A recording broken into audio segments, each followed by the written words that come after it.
que eu fui lá no Instituto, e aí subi lá tudo em obra. Então tem um negócio aí bom aí esperando a gente, hein? Vai ser show, viu, professor? Nós vamos voltar com tudo. E aí a gente volta mesmo depois do dia 20, é? Meu amor, a previsão para vocês é 20 e 27. Tá? Por conta da reforma da cozinha.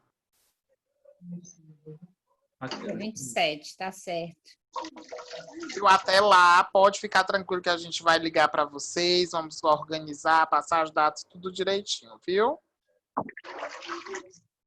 Certo. Professor, assim que você quiser iniciar, pode ficar à vontade, tá bom? Não esquece de, no final da aula, me mandar o print dos participantes, tá bom? Beleza, tranquilo. Oi, Ian. Oi. Ian. Oi. E a nossa prova, a prova de quem vai terminar, vai ficar a mesma coisa que o outro professor passou? Vai sim, viu? A única coisa de diferente é que a gente vai ter uma prova de 98 questões referente a todo o curso de confeitaria. Ah, não inventa não. Sério?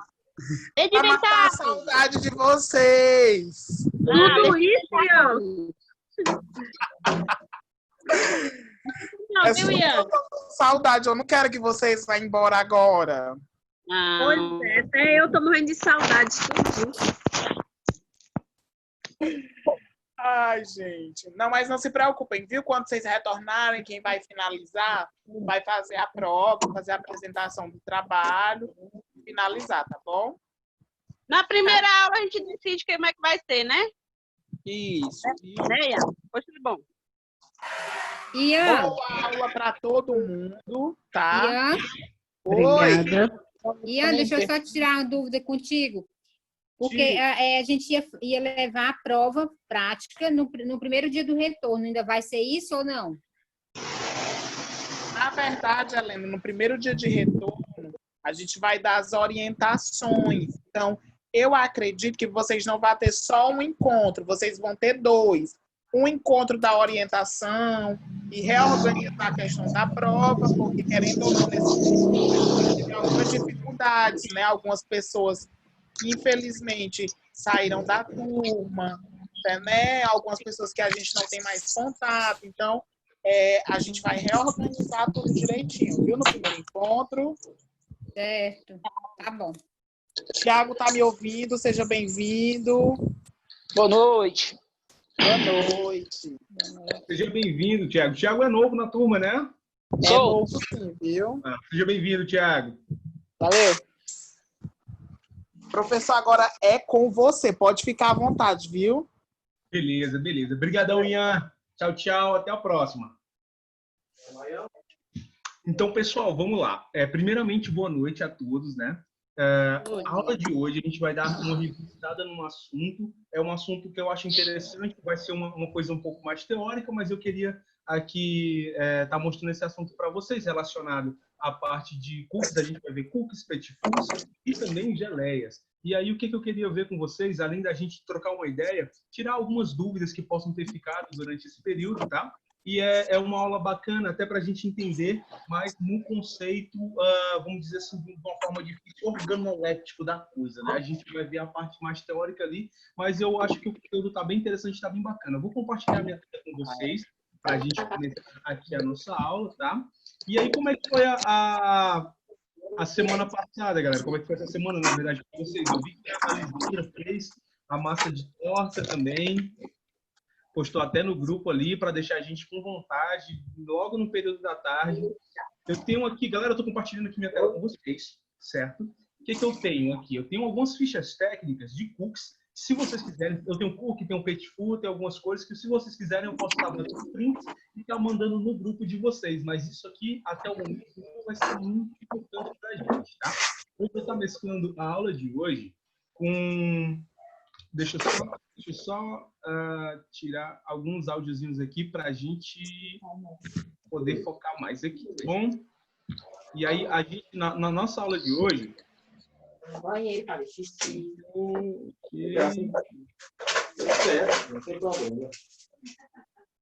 Um minutinho, galera. Vou só cortar alguns áudiozinhos aqui, tá bom? Pronto. Quem tiver com o áudio aberto, galera, liga também, tá? Pra gente só liberar quando a gente for falar, para daí não atrapalhar aqui no áudio do restante, tá bom?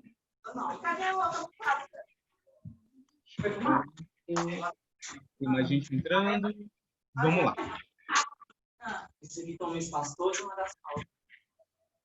Pronto, eu acho que agora tá mais tranquilo aqui pra gente. Vamos lá.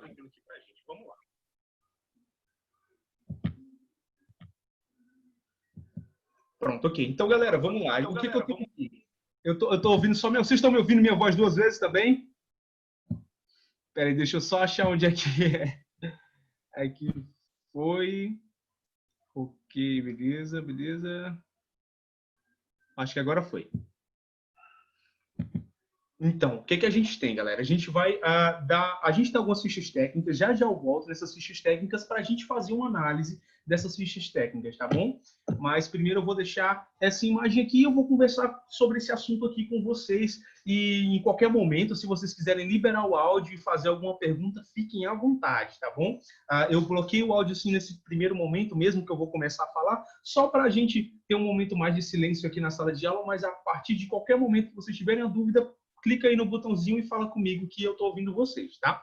Então, a gente tem aqui conceito de biscoitos, né, em geral. A gente tem cookies, a gente tem petit four, a gente tem biscoitos amanteigados e são conceitos aqui básicos, né, que a gente tem da confeitaria e que são muito relacionados. A gente não tem muita técnica, vamos dizer assim, por trás desses preparos. O que a gente vai ter muito aqui é balanceamento de receitas. Então, tem muita gente que eu vejo, principalmente que chega para mim e fala sobre os cookies, por exemplo, né? Que os cookies é uma receita típica da confeitaria americana, né? E que ele tem uma característica básica. E qual é essa característica? É de ser crocante ali por fora e macio por dentro. Só que para respeitar essa característica, existe um processo, existem métodos, né? E existe um balanceamento de receitas. Então, tem muita gente que chega para mim e pergunta, Wellington, eu faço um cookie e sempre fica maçudo, não fica com aquela crostinha bacana. Ou então é um cookie que fica muito denso, fica muito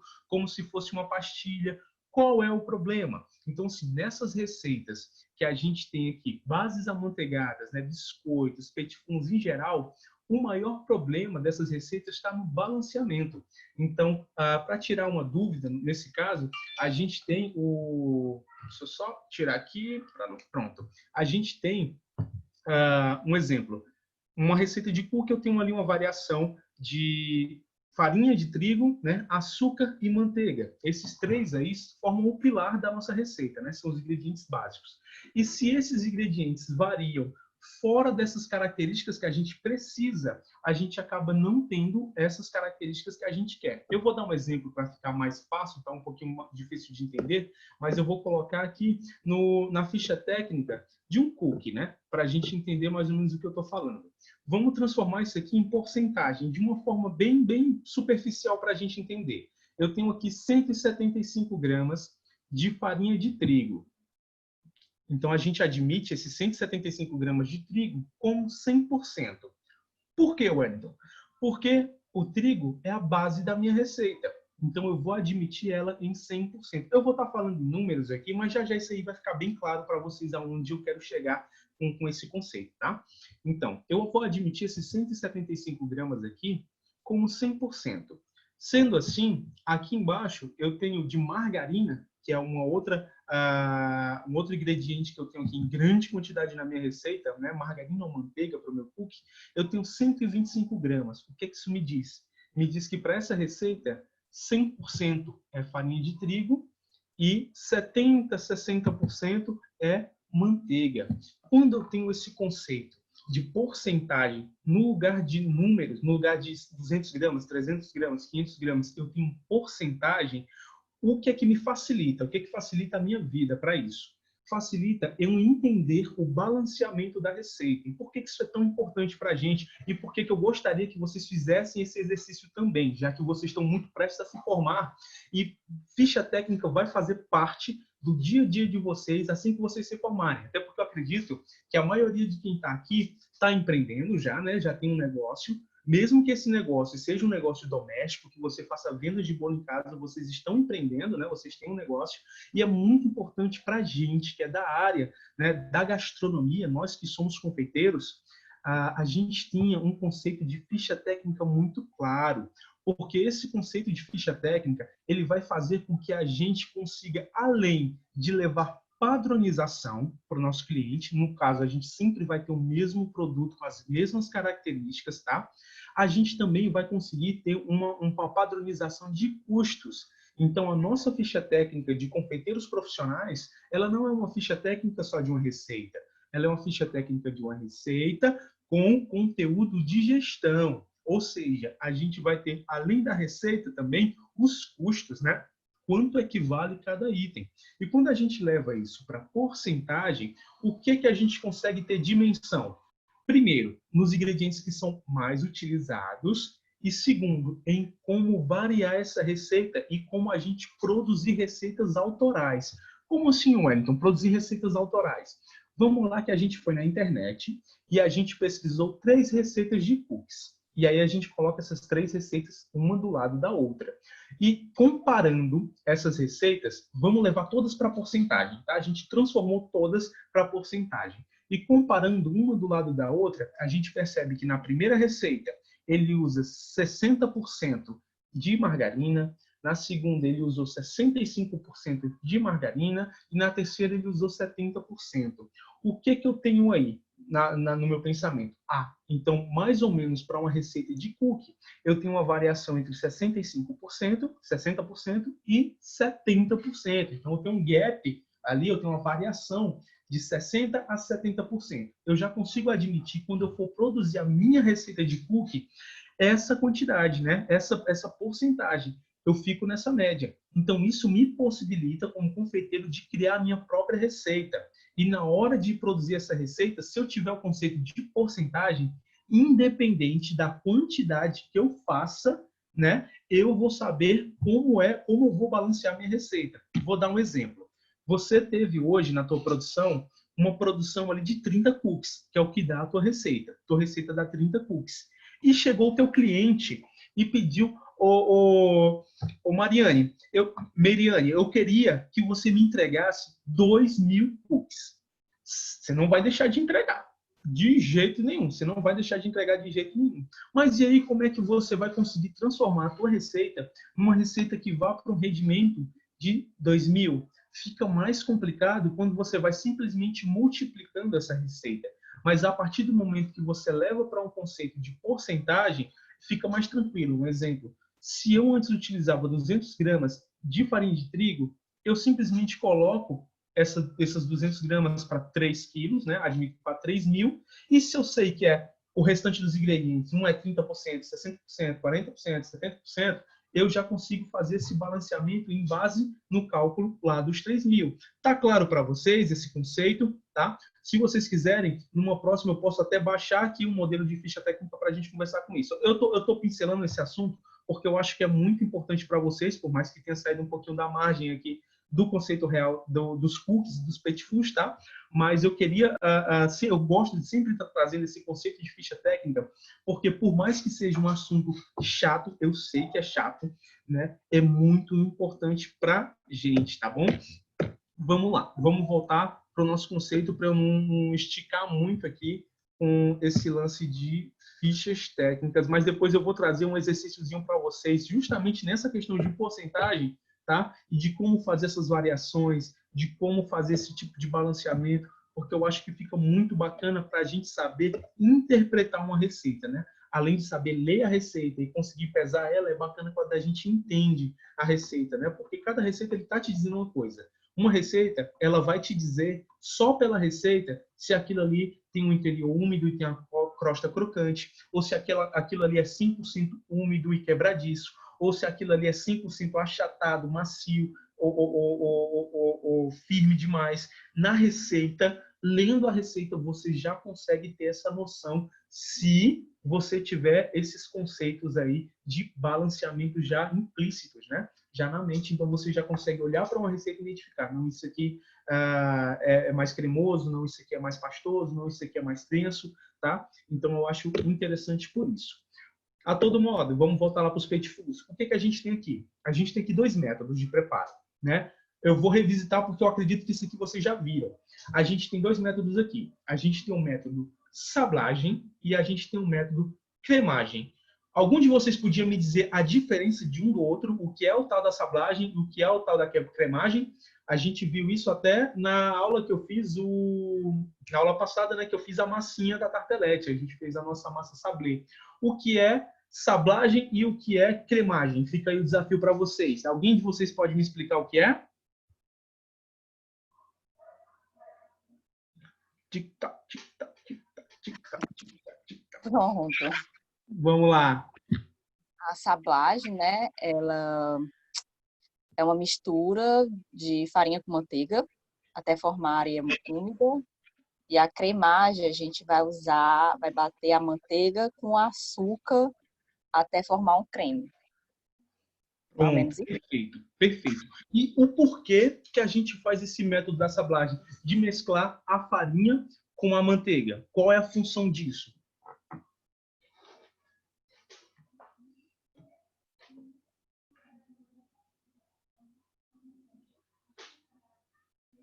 Vai impermeabilizar a farinha. Show. Né? Vai impermeabilizar a farinha, justamente para isso. O que a gente quer fazendo isso? A gente quer que a gente não desenvolva glúten, né? E aí, quando a gente faz esse processo, eu não vi quem foi que respondeu, que eu estava passando aqui para o lado, mas não consegui. Foi a Ravena? Lisandra, né? Lisandra, pronto. Hoje. Show, Lisandra. Então, justamente por isso, Lisandra, justamente impermeabilizar a farinha para que a gente não desenvolva glúten, né? A gente não possibilite que essa farinha seja hidratada. E no caso da sablagem, quando a gente vê qualquer biscoito, qualquer cookie, que a gente saiba que o método é sablagem, a gente já fica com uma coisa em mente. Ele vai ter uma textura só. A textura de ser um produto que é arenoso e dissolve na boca, certo? A gente tem esse conceito aí. Quando a gente já leva para cremagem esse produto, né? Quando a gente já vê um cookie do método cremagem, a gente já tem um outro conceito. A cremagem é justamente, como a Lisandra falou, o batimento da gordura com açúcar e depois a adição dos ovos e o restante dos ingredientes secos. Quando a gente vai para o método da cremagem, a gente tem uma aeração dessa manteiga, tá? Com o açúcar e a gente já consegue alimentos, no geral, eu estou falando de bolos, eu estou falando de massas de tortinha, eu estou falando de cookies, que sejam mais cremosos, literalmente, né, no sentido da palavra cremagem. A gente vai ter um interior mais úmido e, normalmente, uma crosta de açúcar sequinha por fora, né, uma crosta mais sequinha. E aí, o Wellington, eu fiz o método da cremagem, mas eu não tenho essa crosta. O que é que pode ter acontecido? Meu biscoito ele ficou completamente úmido, meu bolo ficou completamente úmido na superfície, ao ponto de eu tocar e sair um pouquinho e marcar o meu dedo com a superfície do meu bolo. O que é que aconteceu? Eu segui o método todo bonitinho, mas toda vida que eu tiro o bolo do forno, da questão de 5 minutinhos, ele está molhadinho por cima. O que é isso? Aí a gente já vem para outro problema, açúcar. O excesso de açúcar nos preparos, ele causa isso nos preparos. Ele causa a grande, né, intensidade de umidade. Então, quando a gente eleva a quantidade de açúcar acima do que a gente necessita, a gente forma ali uma crosta úmida, né, molhada. E essa crosta vai atrapalhar em 2 coisas. Primeira, na questão do aspecto, já que a gente não vai poder manipular muito aquilo ali, senão a gente vai marcar ele por inteiro. E segundo, na durabilidade, que essa formação de umidade faz com que a proliferação de bactérias seja maior e a gente vai ter um produto com menos shelf life, né? Menos tempo de prateleira. Outro conceito, vamos continuar em bolo, vamos continuar em biscoito. Eu fiz o biscoito, eu fiz o bolo. Eu estou falando esses dois porque eles são similares à questão do assamento, tá? E ele formou uma crosta, no caso do meu bolo, que cresceu e chegou um momento que ela rachou. O que é? Aí a gente já vai para o conceito de temperatura. Quanto maior a temperatura, né, mais fácil é essa vazão. Por quê? a gente tem uma superatividade da massa e tem um ressecamento da própria. Então, chega um momento que, por estar ressecada e por continuar a atividade, esse ressecamento craquela a superfície e faz com que a nossa massa forme a tal da barriga. A partir do momento que a gente leva isso para uma temperatura ideal de assamento, a gente percebe que a nossa massa passa a ser plana, né? Ela passa a ficar retinha como deve ser. E assim também com os nossos biscoitos, os nossos cookies, tá bom? E aí, no geral, em relação a problemas que a gente tem nesses preparos aqui, a gente sempre admite ao balanceamento da receita e ao método de assamento.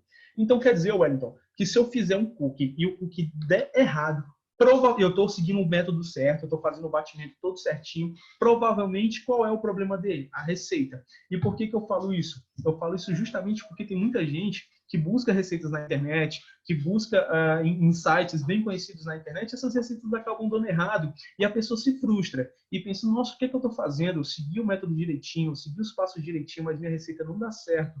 Muito provavelmente é porque a receita que você pegou não tem um bom balanceamento.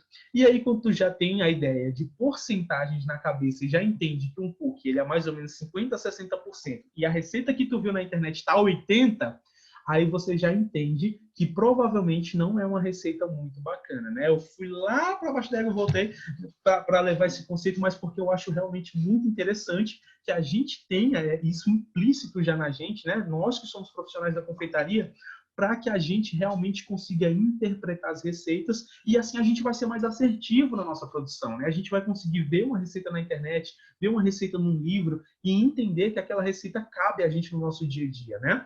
Vamos para frente, vamos finalizar esses amigões biscoitos aqui e vamos entrar na questão da geleia, né? Que é o método de conserva aí de frutas talvez mais conhecido aí na humanidade, né?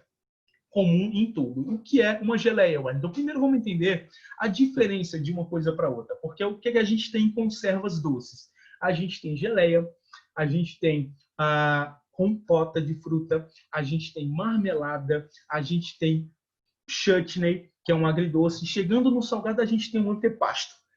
Todas essas têm basicamente os mesmos princípios, mas eles mudam algumas características. E quais são? Caso da geleia. Geleia é simplesmente fruta e açúcar que vai ser levado para um cozimento. Temos uma geleia. Essa fruta ela é levemente macerada e aí a gente tem a geleia. O que é uma compota?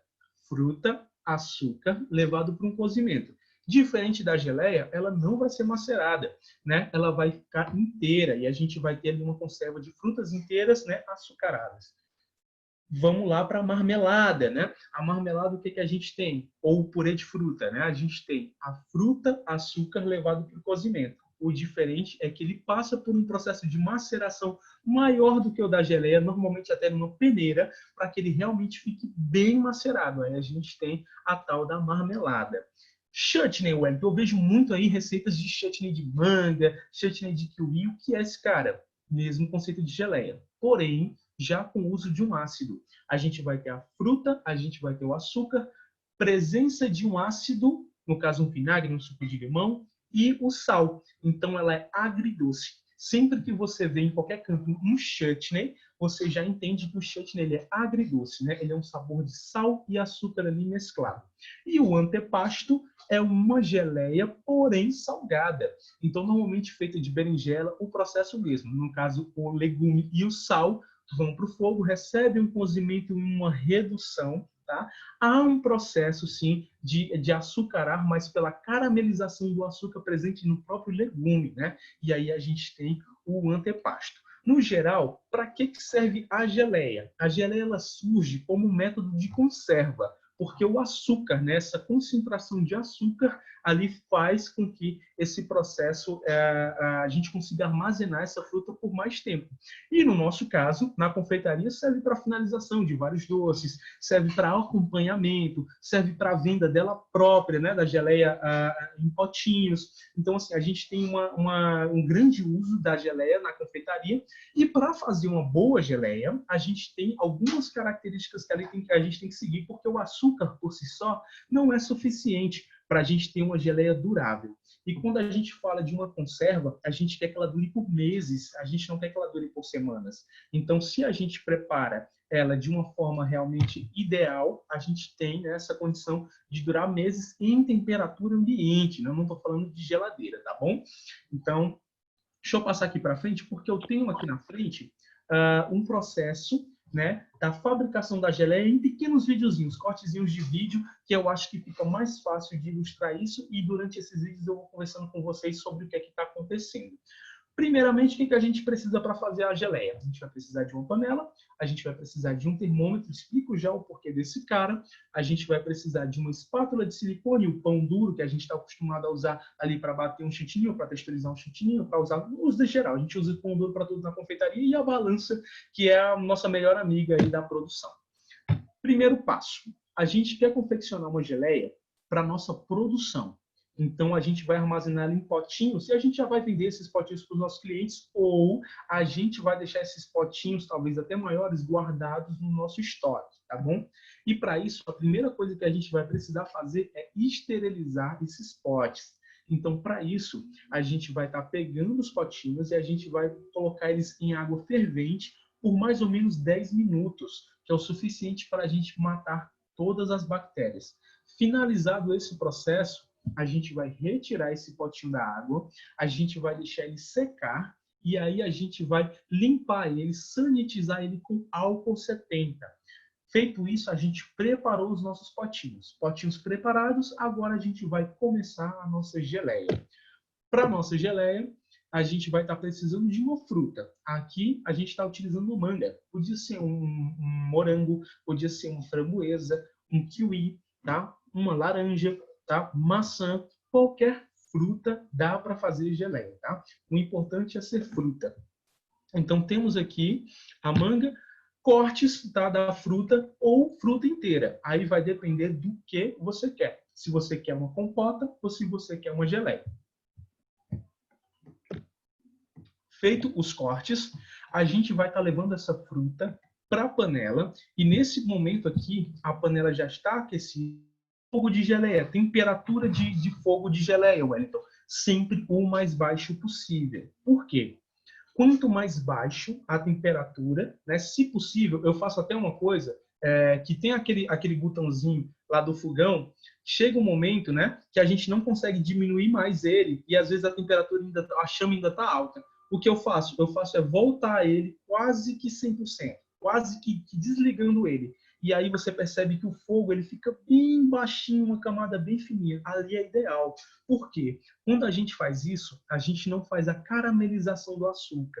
Quando a gente não carameliza o açúcar, a nossa geleia ela sempre fica clarinha ou mantém a cor do alimento. Então, se é uma geleia de morango e você colocou o fogo muito alto, o açúcar, quando carameliza, ele fica com aquela cor de caramelo e aquela cor de caramelo pinta a nossa geleia e deixa a nossa geleia escura.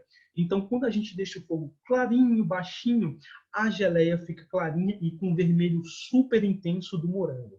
Isso é o mesmo processo até de um demi-glace, de um molho de tomate, né, que a gente mantém ali a temperatura baixa para realçar as cores ali da matéria-prima que a gente está usando. Então, aqui no caso dessa geleia de manga, né, a gente já cortou a geleia, levamos ela aqui para a panelinha e agora vai ser feito o processo de macerar. Né? A gente vai amassar levemente ali aquela manga só para a gente formar um leve purezinho, né, que vai ajudar no processo da nossa geleia aí no futuro. Feito o purezinho, né, a gente vai adicionar o açúcar, né? Pronto. Nesse processo aqui, fogo baixo, fruta e açúcar, a gente já tem aí, propriamente dito, uma geleia, né? Passando aí em questão de 40 minutos, 30 minutinhos, a nossa geleia ela vai estar pronta. E aí a gente tem a geleia, né, já na textura que a gente quer. Wellington, como eu sei qual é o ponto da geleia? Da forma mais técnica possível, é com um termômetro. Colocou o termômetro na geleia, chegou a uma temperatura de 105 graus, a geleia está pronta. Wellington, não tem um termômetro. Como é que eu faço para ver se essa geleia está boa? Duas formas que você consegue fazer isso. Primeiro é testando com a colher. Se você te retira aqui da geleia um pouco dessa colher e vira e ela cai viscosa, né? Então a gente já tem um indício que a nossa geleia ou está pronta ou está muito próxima de estar pronta, tá? E outra é o teste de ruga, né? O teste do pratinho. O que a gente faz? A gente pega um pratinho de cerâmica no momento que a geleia começou ali no fogo e a gente deixa esse pratinho de cerâmica lá no congelador. Deixa ele durante todo o processo da geleia até ele ficar muito gelado. Então, quando você observar que a geleia já está mais ou menos pronta, visualmente você olhar, opa, eu já acho que já está chegando. Tira um pouquinho dessa geleia, mancha esse prato com essa geleia, joga essa geleia no prato, deixa ali por 2 minutinhos. Deixando 2 minutinhos, você pega o dedo e passa no prato. Se o seu dedo sair limpo e a geleia do prato fazer uma ruga, né, ela fixar como se fosse uma gelatina no prato, tá pronta também. Então, são 3 formas aí que a gente consegue. Wellington, qual é a melhor? A do termômetro. Porque com a do termômetro você tem padronização. Então, se tem uma das coisas que é complicado na ficha técnica de uma geleia, é averiguar a redução. Porque a geleia a gente começa com 1 kg de geleia e no final do processo a gente tem mais ou menos ali 400 gramas. Então, ela é algo que reduz muito. Então, se a gente acaba reduzindo mais do que a gente queria, a gente tem uma geleia muito firme, que não é interessante para o paladar. Se a gente reduz pouco, a gente tem uma geleia muito fluida, que talvez não dê para a gente rechear um bolo. Então, quando a gente admite isso no termômetro, a gente sempre tem um padrão. Então, Wellington, eu quero uma geleia para estar recheando o meu bolo de morango, né? Eu tenho um bolo de morango, eu quero rechear o meu bolo no lugar de usar morango fresco, porque o morango fresco, ele vence muito rápido, questão de 2 dias, ele solta água no meu bolo, não é legal, eu quero rechear com a geleia, para ele ter mais durabilidade. Só que eu tenho medo de colocar a geleia e o meu bolo tombar. O que eu faço? Se tiver termômetro, coloca o termômetrozinho lá na sua geleia que você vai fazer e aí você vai começar a fazer um teste de textura para saber onde você quer. Se 105 graus, chegou no ponto de 105 graus, está muito fluido para tu rechear teu bolo, deixa passar. E vamos fazer um teste com 107 graus. Vamos ver se a geleia reduzida a 107 graus ela não fica mais firme.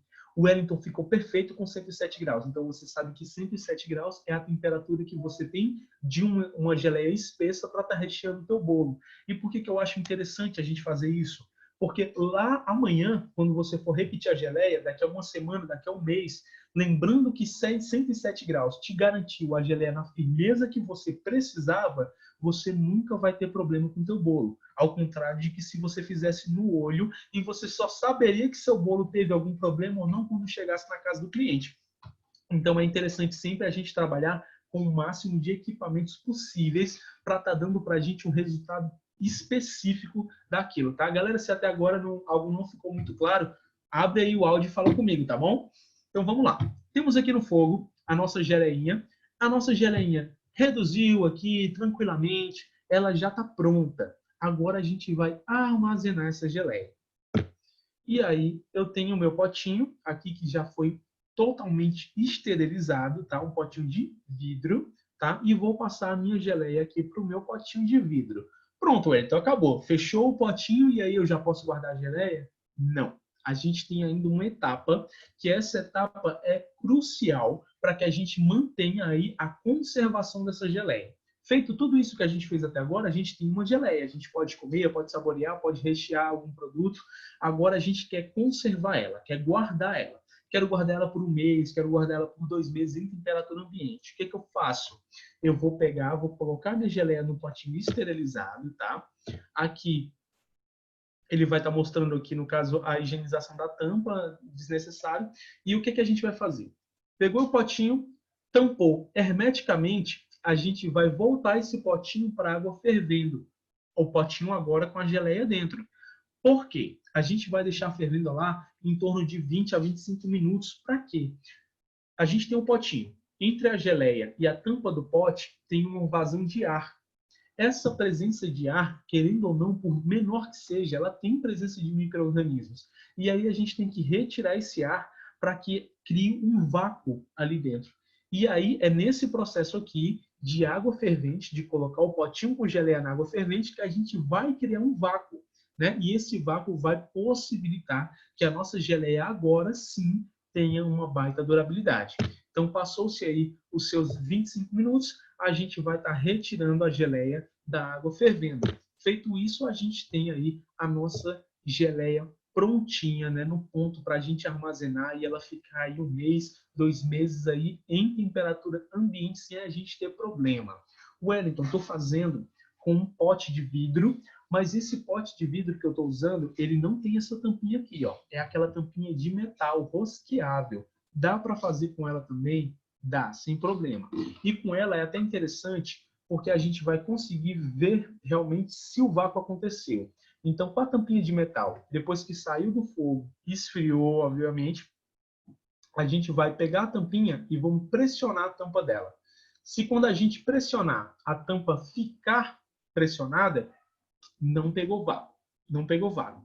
Agora, se pressionar e depois a tampinha voltou, né? A gente pressionou e a tampinha voltou, aí você sabe que teve vácuo. Ela fica parecida com aquela tampinha de extrato de tomate, que tem tampinha de metal, que a gente pressiona e ela volta. Ali é um vácuo, né? Tanto que quando abre a tampinha de tomate, que é de metal, a gente escuta um barulhinho, né? Aquele pum, quando abre, é justamente a falta de ar, né? A pressão que tinha ali dentro. E é essa pressão que a gente quer causar aqui nos nossos potinhos de geleia. Lembrando, galera, que aí, como é vidro, sempre que for fazer esses processos de ferver, se você tem uma bancada de granito, uma bancada de mármore, e você vai colocar em cima dela para descansar, forra com um pano. Porque a bancada de mármore, a bancada de granito, ela normalmente ela absorve calor, né? Normalmente ela fica muito gelada.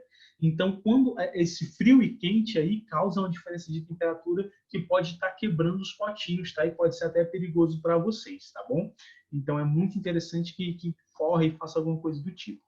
Feito todos esses processos, agora tem uma geleia. Wellington, mas você me mostrou aí uma geleia de manga. Posso estar fazendo essa geleia com uma outra fruta?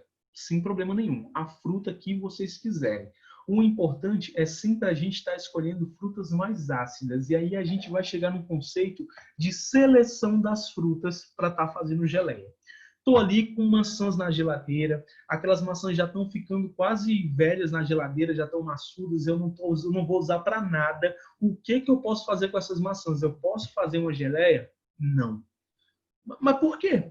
Se a geleia é uma conserva e eu quero preservar aquela fruta. Porque a geleia ela precisa de um polissacarídeo, né? Uma fibra que tem nas frutas naturalmente que se chama pectina. E quando a maçã está ficando velha, ela perde essa pectina. Então as frutas, né, que têm essa pectina normalmente são frutas mais ácidas, né, e novas. Então se eu estou trabalhando com a maçã nacional, eu vou procurar a maçã mais próxima da verde possível. Se eu estou trabalhando com morango, eu vou procurar aquele morango mais durinho, né, possível. Eu não vou procurar morangos tão macios. Isso faz com que eu tenha alta presença dessa pectina. E essa pectina é que vai espessar a minha geleia. Ao contrário do que muita gente pensa, não é o açúcar que faz a geleia ficar grossinha, é a pectina.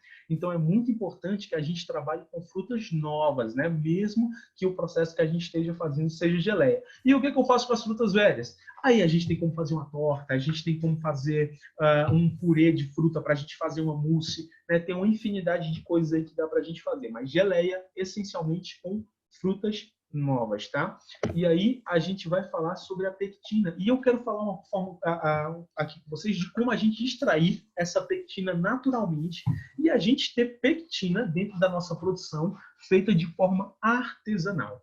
Primeiro vamos entender o que é essa pectina, né? A pectina é um polissacarídeo, né? Ela é uma fibra que ela tem solubilidade em água. Então, o que é que a gente sabe? Que toda fruta tem pectina. Tem frutas que têm ela em maior quantidade, tem frutas que têm ela em menor quantidade. No caso da maçã, a maçã tem muita pectina. Então, uma geleia feita de maçã é uma geleia que ela fica pronta mais rápido, tá? E tem muito menos redução do que uma geleia de morango. Então, assim, quando a gente sabe disso, que a pectina espessa, a gente consegue colocar artificialmente pectina na nossa geleia, para que a nossa geleia venha a ter maior rendimento.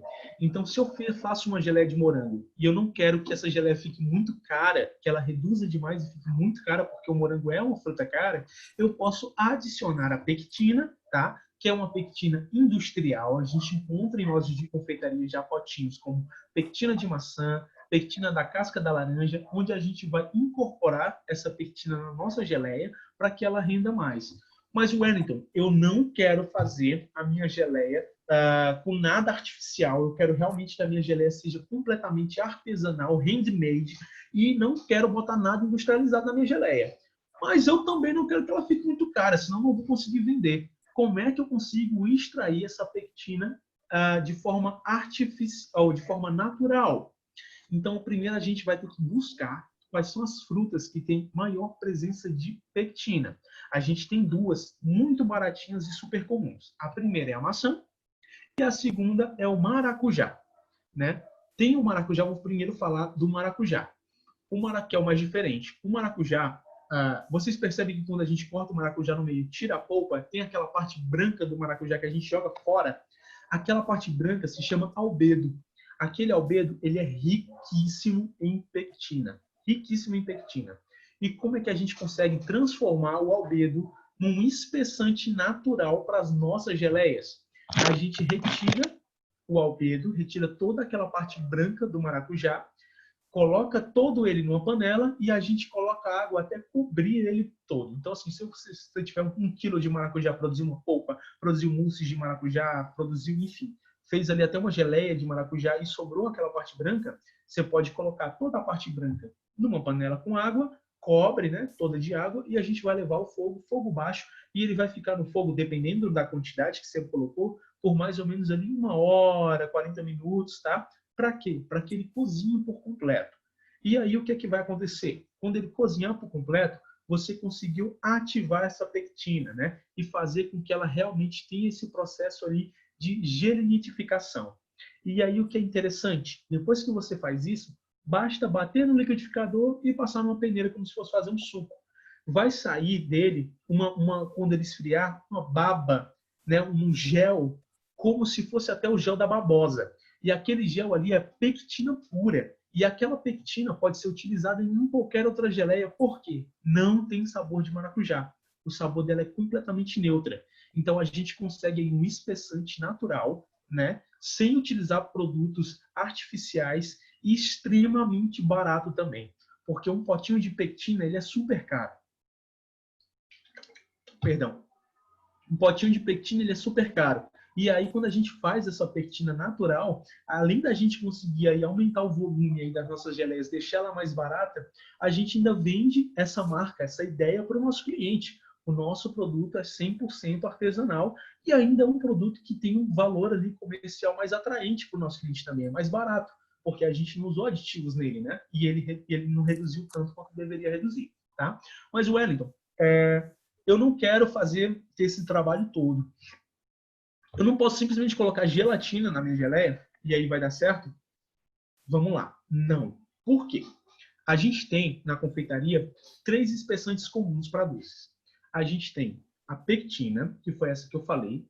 A gente tem a gelatina e a gente tem o agar-agar. Qual é a diferença desses 3? Pectina é extraído das frutas, né? Esse polissacarídeo aí que eu falei. A gelatina é extraída normalmente da alga ou de animais, né? Realmente tem origem de animais. Na parte óssea dos animais é rica em colágeno e é desse colágeno que é extraído a gelatina que a gente usa, ou de algas. E a gente tem o agar-agar, que é essencialmente de algas. O que é que muda de um para o outro? É o ponto de fusão. E o que é o diabo desse ponto de fusão? É a temperatura que ele derrete na tua boca. Vamos dizer assim de uma forma bem rasa. A temperatura que derrete na boca é o tal do ponto de fusão. No caso da pectina, ela tem esse ponto de fusão acima de 60 graus. Significa o quê? Que ela vai continuar um gel até 60 graus. Passou de 60 graus, ela está em estado líquido. A gelatina, eu tenho esse ponto de fusão em 20 graus. Então, passou de 20 graus, ela vai estar em estado líquido. Então, o que é que acontece? Quando eu faço a minha geleia e armazeno aqui na minha temperatura do Ceará, que é normalmente 28, 30 graus, a minha gelatina vai ficar líquida. Então, ela não vai ser suficiente ali para espessar, né, a nossa geleia. Ela não vai deixar aí com essa textura que a gente espera, né? E o caso do agar-agar, a temperatura dele de fusão está mais ou menos ali para os 80 graus. Ele é absurdo, assim. E aí o que acontece? No caso do agar-agar, Ele é inacessível, porque ele é caro, e ele é normalmente usado na gastronomia molecular, para estar fazendo pratos, para estar fazendo esferificação, pouco utilizado para espessante normalmente, porque é caro, tá? E é difícil de encontrar. A pectina é cara também, mas é o ideal. E a gelatina não se aplica a gente, porque a gelatina só vai se aplicar a coisas geladas, né? A gelatina a gente só usa para bases geladas. Então, o ideal, no caso do preparo da nossa geleia, é a pectina, por esses motivos que eu falei, ou, né, a pectina industrializada ou a pectina artesanal. Da outra forma, Wellington, eu estou fazendo uma pectina também. Estou fazendo uma geleia de morango, e aí você pode colocar junto com o morango uma fruta que ela não tenha um sabor tão característico e seja rico em pectina. Dá um exemplo, maçã. Então você está fazendo uma geleia de morango, vai lá com a maçã, rala uma maçã verde, rala uma maçã nacional bem durinha, quase verde, na tua geleia de morango. Não vai deixar a tua geleia de morango com gosto de maçã, vai passar a pectina, então tua geleia vai ficar espessa sem reduzir tanto, né? E aí você vai ter uma geleia aí com qualidade mais interessante, né? E aí mais com custo mais acessível para o teu cliente também, tá? Vamos para o açúcar, a gente já está encerrando, questão de 5 minutinhos aqui, tá, galera? Açúcar é responsável aqui na nossa receita como o principal agente de conservação. Então, a gente vai usar ele como conservante aqui no nosso preparo, tá? E como saborizante. Então, o açúcar ele entra aqui simplesmente como conservante e saborizante. Então, o açúcar ele não tem função de espessar. Por isso que a quantidade de açúcar ela é importante para garantir a conservação, porém ela pode variar muito. Tem receitas de geleia que manda você colocar meio a meio, né? Ou meio a meio, 1 para 1. Para a quantidade de fruta, a quantidade de açúcar. Nesse caso, você tem uma geleia muito doce. Agora, você pode mesclar entre porcentagens. 100% da fruta, 60% do açúcar. Então, se você está com 100 gramas de fruta, né, 60 gramas de açúcar. 1 quilo de fruta, 600 gramas de açúcar. E aí você consegue uma geleia que tem um sabor mais característico da fruta e que não é tão doce, tá bom? Pontos da geleia. Pontos da geleia é justamente o que eu tinha falado, né, de como a gente faz o teste desses pontos. Tem o ponto aqui de ruga, que é aquele do pratinho que eu expliquei, tem o teste do pingo, que é quando você vê já o gelzinho, e tem o teste do termômetro, que é o ideal, que é chegou a 105 graus, já temos um ponto de geleia, tá bom?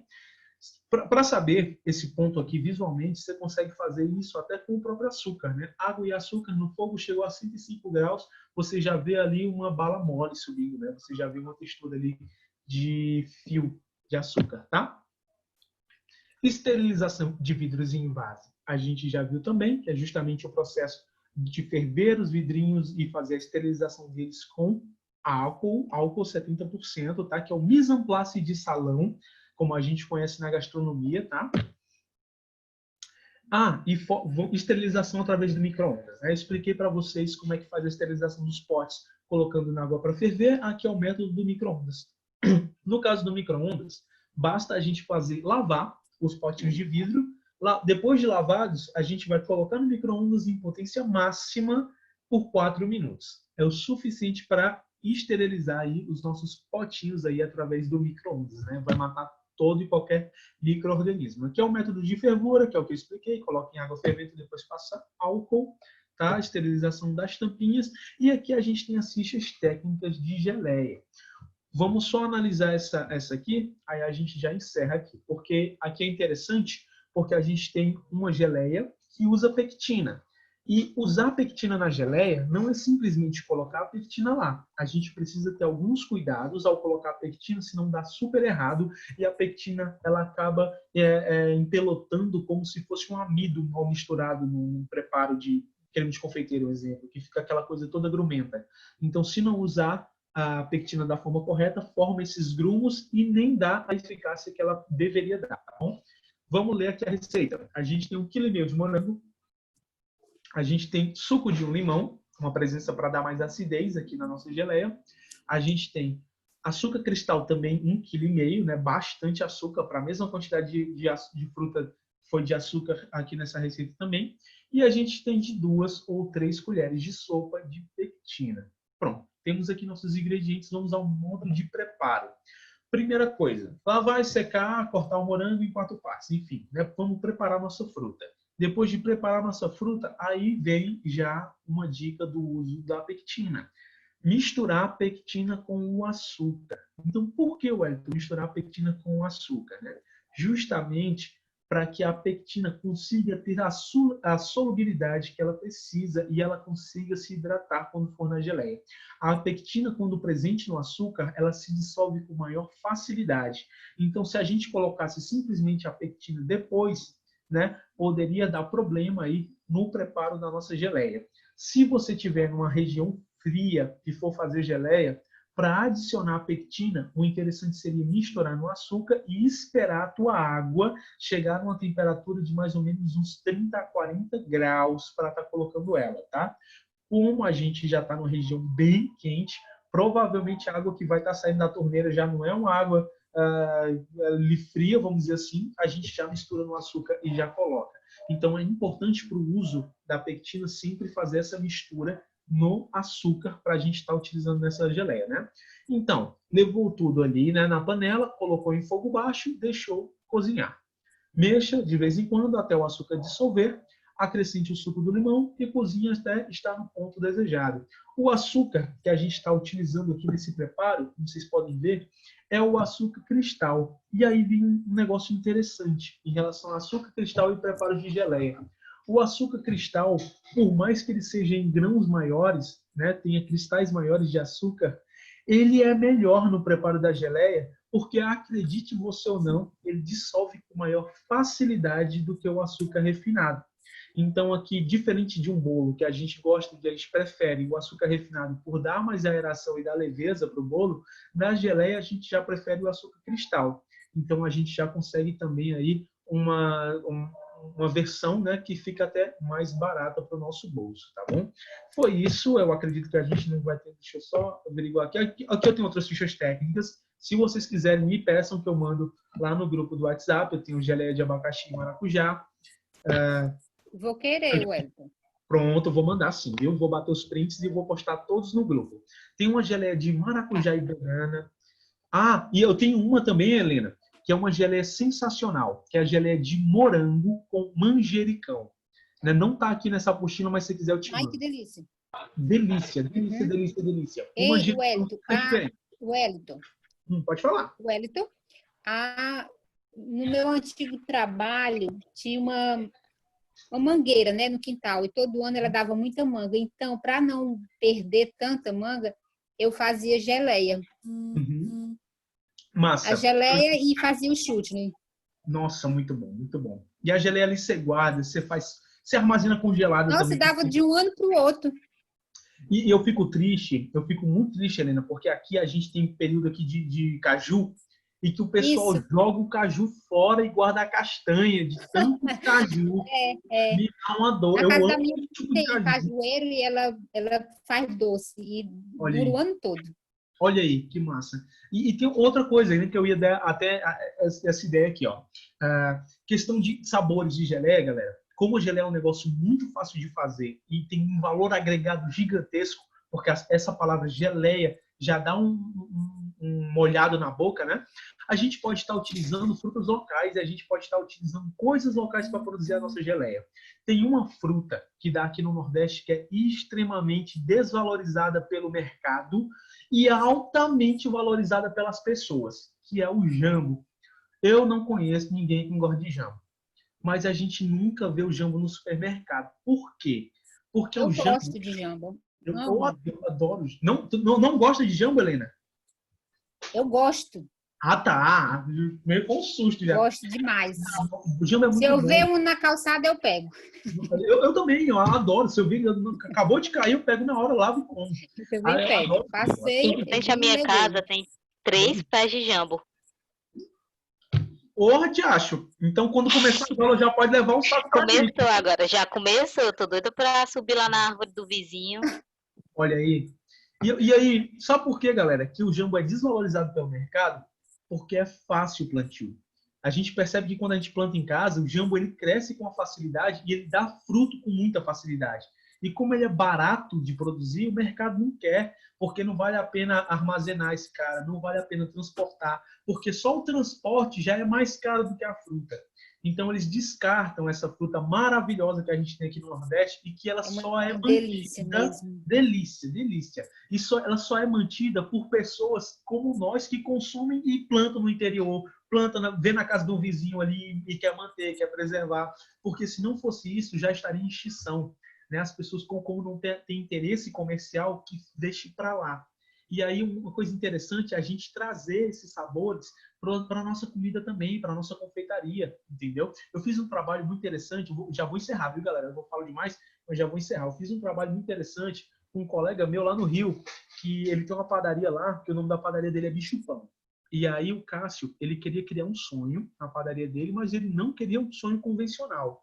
Toda padaria tem sonho, mas o Cássio, como a padaria dele é uma padaria de fermentação natural, tem uma pegada mais underground, diferente e tal, ele queria um sonho diferente. E eu, cara, vamos fazer o seguinte, sonho é muito tradicional, é uma sobremesa muito tradicional de padaria. Não pode mudar muito o conceito dela, mas vamos dar um saborzinho. O que é o sonho? É o pãozinho recheado ali com creme de confeiteiro. O que é que vai no creme de confeiteiro? Baunilha. Então vamos mudar essa baunilha e vamos colocar um cumaru, que é uma especiaria nossa, é da Amazônia, é natural brasileira e tem um sabor fantástico. A gente fez isso e fez o sonho com creme de cumaru e ficou um sucesso lá na padaria do Cássio. Muita gente compra, é muito diferente, é um produto assim que as pessoas comem e não reconhecem o sabor justamente porque não está embutido na gente. Então, o que eu acho bacana é a gente, né? Nós que somos criativos e que a gente está fazendo a confeitaria agora do nosso estado, a gente trazer sabores do Brasil para a nossa comida, né? E aí a gente consegue agregar valor nos nossos produtos, né? A gente consegue colocar os nossos produtos no outro patamar, porque a gente vai ter diferencial. E se tem uma coisa, galera, que a gente não deve fazer é entrar em briga de preço. Entrar em briga de preço é cruel. E eu vou dizer, agora sai eu como instrutor aqui e entra eu como empresário, né? Brigar por preço não vale a pena, porque quem vem por preço vai por preço. Então, o cara que procurou tua confeitaria porque tu tem um preço barato... Ó, professor, aqui é o cumaru, ó. Você tem cumaru? Olha aí que show! Nossa, Ganhei ano passado na fartura. Lindo. Eu fui pra fartura, eu ganhei ela. Ô, Lari, É cheirosa. quando começar nossas aulas, leva um para nossas aulas para a gente fazer um preparo bacana com eles. Ó. Muito bacana. O cheiro disso aí, galera, é fantástico. Fantástico. O aroma disso é fantástico. Deixa fechadinho assim, porque senão pega cheiro nas outras coisas. De tão forte que é, né? O aroma dele, né, Lari? É uma delícia. Muito bom. Uma delícia, galera. Uma delícia. Para fazer pudim com isso aí, Lari, pudim com isso aí Eu vou postar, quando terminar a aula aqui, eu vou postar um pudim que eu fiz com cumaru. O pudim fica até mais aveludado. Né? Fica fantástico. É fantástico. Melhor que baunilha, 1000 vezes. Nossa, não tem comparação. Muito bom, muito bom. Então, assim, quem vem, né, por preço, vai por preço. Então, o cara que te procurou porque teu produto é barato, na primeira confeitaria que ele encontrar que tiver mais barata que a sua, ele vai. Porque mas aqui eu não sei onde vende, isso é que eu ganhei, né? E, Lari, sabe uma pessoa mandou uma pessoa de Manaus. Lari, aqui já teve lá no Mercado no Mercado Central. Aqui já teve no Mercado Central, não sei se ainda tem. Eu encontrei lá uma vez, aí eu consegui comprar umas sementinhas, é um pouco caro, né? Mas ele dura muito porque a gente usa pouco. Então, assim, eu encontrei lá no Mercado Central e depois não encontrei mais. Né? Mas a outra vez quem trouxe para mim foi um colega que veio lá de Manaus. Aí ele trouxe umas sementinhas lá. Mas lá é demais. Foi isso aqui, a gente assistiu a aula na fartura, aí ela deu pra gente. Pra mim, pro Felipe. Pô, massa. Muito massa. Eu adoro cumaru. Ele também tem. Acho que ele tem. Você tá intimada a levar para nossa aula, viu? Uma sementinha de cumaru. Vou levar. Pra gente utilizar aí. Vou trocar por 5 pontos na minha prova. 5 pontos na prova é demais. Já tá passados. Helena, tô levando a Helena também, uma da Helena. Tá, sim. Vou levar pra Helena também. Eu acho que o cumaru, talvez vocês uma podem encontrar. Uma racinha, Helena, dá um gosto incrível. O cumaru, talvez aqui vocês podem encontrar em cantos assim de farmácia viva, que é de fitoterapia. Aí no Pici tem umas árvores, tem folhas, essas coisas. Deve ter Cumaru. Ou no Pici ou lá na Messejana. Verdade. Tem uma loja que é ingredientes.com, uma coisa assim. Ingredientes Online, é uma loja que de vez em quando eu compro alguma coisa lá, tipo assim, eu junto uma galera, né, amigos que querem comprar alguma coisa de fora, a gente se junta pra gente rachar o frete. E aí a gente faz uma compra só. E aí tem muitas dessas especiarias. Manteiga de cacau aqui em Fortaleza eu só encontro numa loja, que é a Espaço Chef, muito caro o quilo dela, e eu consigo comprar essa manteiga de cacau de São Paulo por mais ou menos ali R$30 o quilo. Então, muito mais barato do que aqui no Espaço Chef, que custa R$350 o quilo da manteiga de cacau. Que então, isso? R$350 o quilo aqui em Fortaleza. Deus me livre, gente. Caríssimo, caríssimo, sem condições, sem condições. Eu uso para pigmentação de bombons, de chocolate. Então, sem condições de comprar aqui. Eu prefiro esperar, às vezes, até 3 meses para vir da China do que comprar aqui, porque aqui não tem condição nenhuma, não tem condição. Então, de vez em quando eu faço isso também, pessoal. Quando eu for fazer uma compra com essa galera, eu falo com vocês, porque às vezes a gente faz um pacote só e aí a gente compra os de fora. Entendeu? E aí racha o frete que sairia R$100 de É igual quem compra baunilha, né, professor? É caríssimo também, né? Não, baunilha não entra mais. Baunilha no Brasil tá muito difícil. Baunilha a gente tinha aqui em Fortaleza era na Empório dell'Italia. Na Empório dell'Italia, cada favinha de baunilha, não sei se vocês conhecem, mas a baunilha, ela é uma favinha pretinha que você corta o centro dela e tira as sementinhas. Cada fava de baunilha no Empório dell'Italia é R$35. Cada favinha. Entendeu? Então, é muito caro. Eu vi aquele Gustavo Mota recebendo, bem plastificada, com plástico bolha, a vácuo, 2 favinhas, Deus me livre. É caríssima, é caríssima. E agora está mais difícil de chegar justamente por um problema que deu lá em Madagascar, que é natural, né, de lá, as baunilhas são naturais de lá, e aí é uma orquídea, na verdade. A baunilha, a flor dela é uma orquídea, né, por isso que ela é tão cara, e essa orquídea dá os favos de baunilha. O problema é que essa orquídea dá poucos favos e tem poucas safras ao ano. Então, quando compra a baunilha, eles secam esse favinho e vendem o favo seco para a gente. Né? E aí por isso que é tão cara. E aí teve um problema lá em Madagascar de um fungo que estava dando nessas baunilhas e a Anvisa aqui no Brasil proibiu, né, a entrada de baunilhas aqui no Brasil. Aí como a baunilha ficou rara, né, ficou muito mais cara do que era e hoje em dia é mais difícil. Mas a gente tem no mercado produtos, né, que são extratos de baunilha, e tem um que é inclusive de uma marca que é a Gustosia, que ela vem com o favinho dentro, né, extrato de baunilha que vem com as bolinhas ali de baunilha dentro, que dá esse aspecto de como se você tivesse usado o favo. E é muito mais barato do que o próprio favo.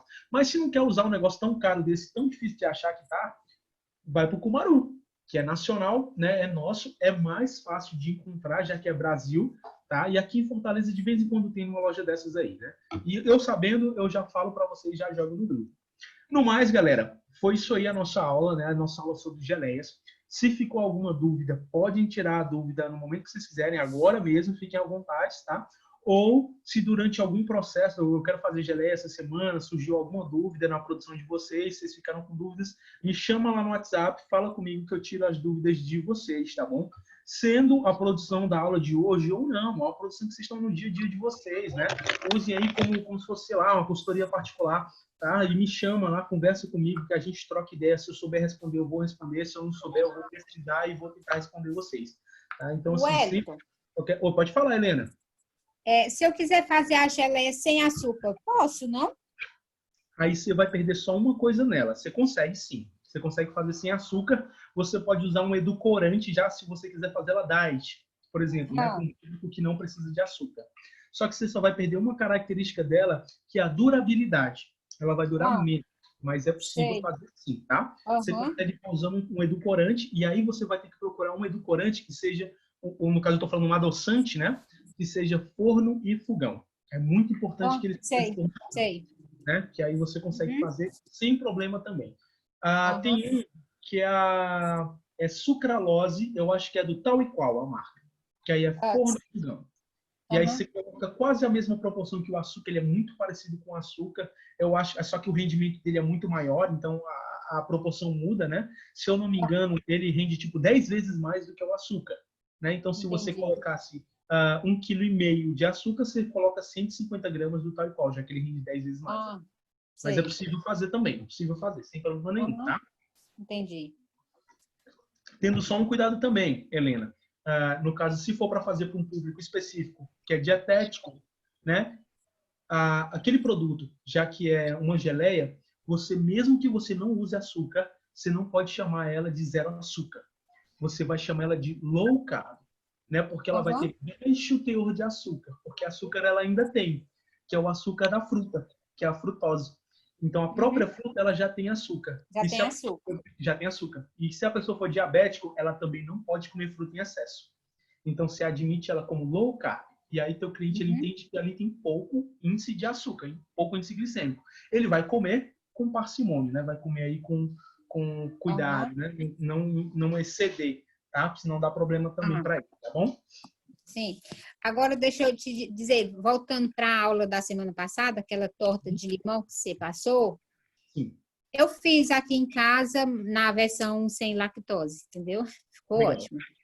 Legal, bacana. Como é que você fez? Compartilha com a gente. É porque agora eu estou intolerante à lactose, né? Ok. Então, eu compro tudo aqui sem lactose. Leite condensado sem lactose, creme de leite sem lactose, leite sem lactose. Tudo que não tem lactose é que eu estou comprando. Bacana. De bola. Só mudou lá os ingredientes, substituiu. Só mudei os ingredientes sem lactose. Textura ficou boa, crocantinha. Ficou perfeita, perfeita. Assim, a massa chega desmancha na boca. Massa, perfeita, Helena. Muito bom. Muito a massa bom, é boa.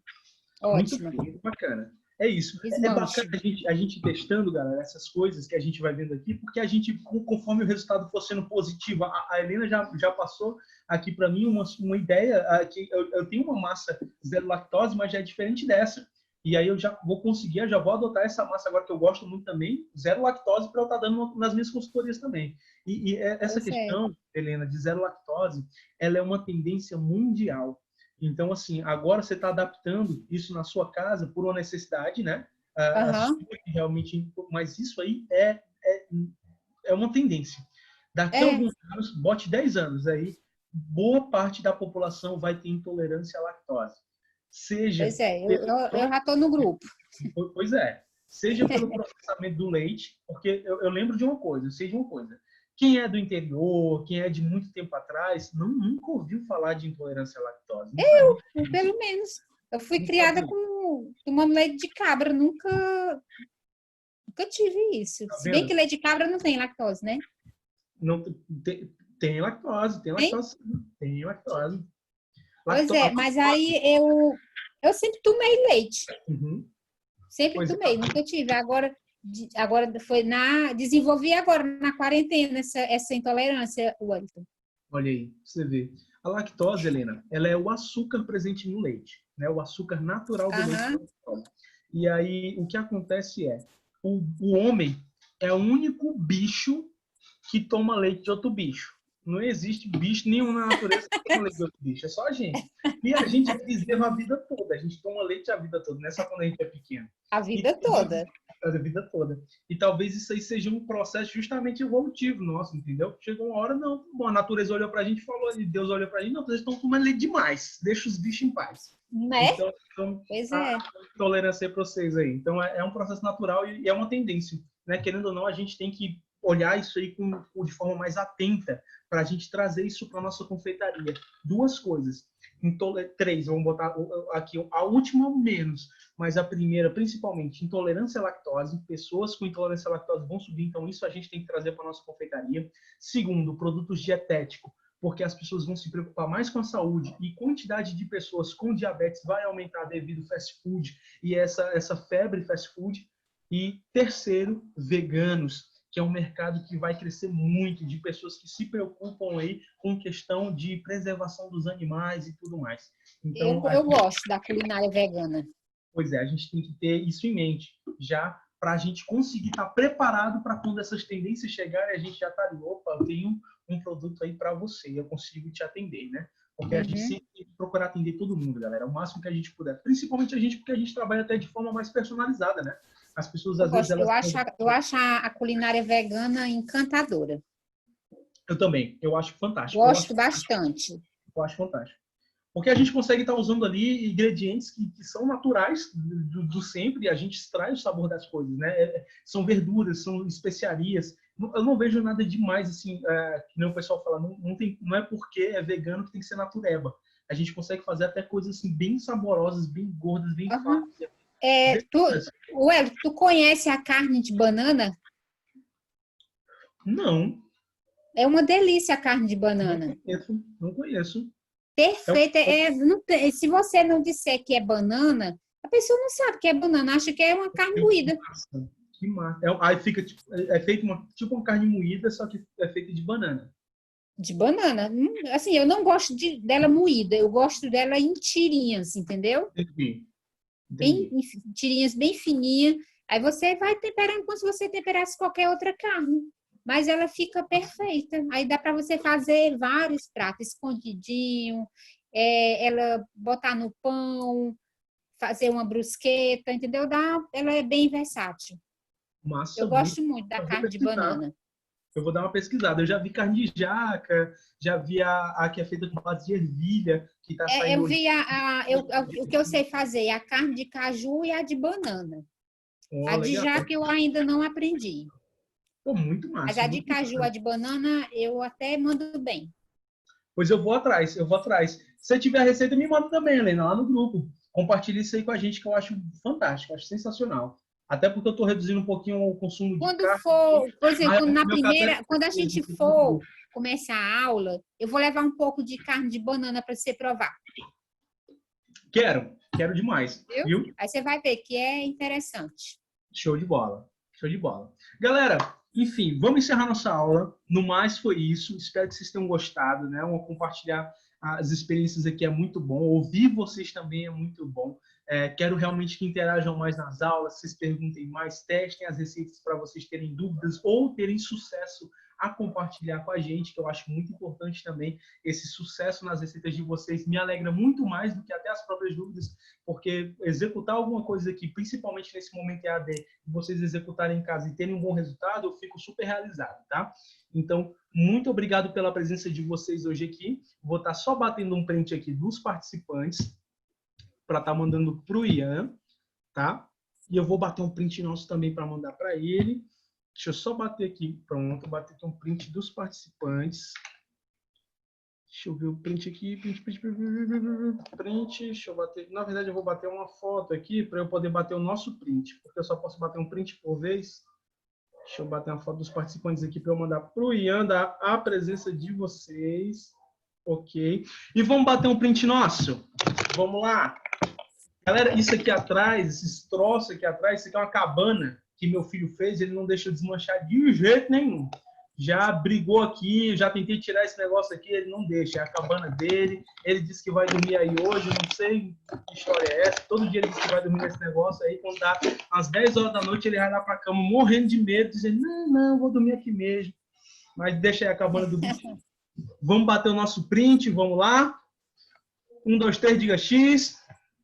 X.